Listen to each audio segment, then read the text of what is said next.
getting higher than 28,126 feet. Still almost 1,000 vertical feet shy of the top. They were running out of time. Would the summer monsoon hold off long enough for one final assault?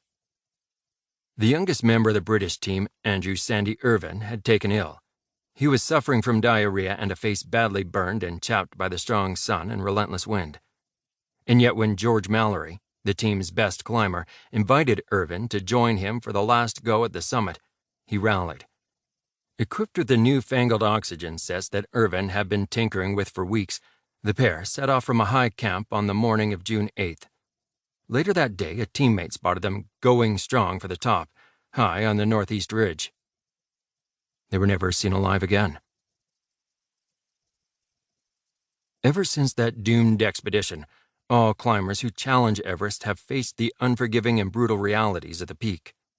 As a veteran of the Battle of the Somme in the First World War, George Mallory can be taken at his word when he wrote that climbing Mount Everest was more like war than sport. Over the ensuing decades, hundreds of men and women have perished on the mountain slopes, most in the aptly named Death Zone above 8,000 meters, 26,247 feet. Many of their bodies still litter the standard climbing routes. Every single dead climber was drawn to Everest for their own reasons, be it vanity, money, or some other obsession. Wouldn't every one of them have asked at some point, "Why am I here?" My own answer was multi-layered. There was personal ambition, of course, which always has something to do with vanity and ego. But my team had another mission. We were on assignment for National Geographic, searching for a ghost. George Mallory's body was discovered on Everest's north face in 1999, but his partner, Sandy Irvine, had never been found. We were searching for his final resting spot and the ancient Kodak camera that he may have carried. It was like looking for a needle in a frozen haystack. But if we could find the camera and the film was salvageable, it just might hold an image that would rewrite history.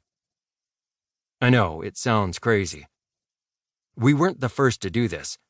A number of other teams had searched for that camera over the years. All had come up empty. But we were armed with new evidence, powerful new technology, and a solid plan to scour the mountain in a way that no one had before. And I suppose it's not surprising that I found something I wasn't expecting on the roof of the world. Everest turned out to be a window on the best of humanity, and the worst. Part 1. Paths to Obsession. Chapter 1. Among the Dead.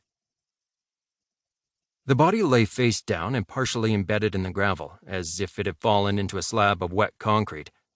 The head was partly covered in the remnants of a leather bomber's cap, fringed with orangey-yellow hair.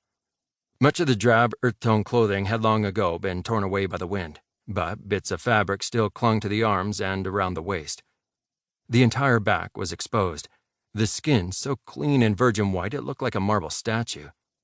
The buttocks and thighs had been chewed away by Himalayan ravens, and the holes gave the body the appearance of a plaster mannequin that had been cracked open with a hammer.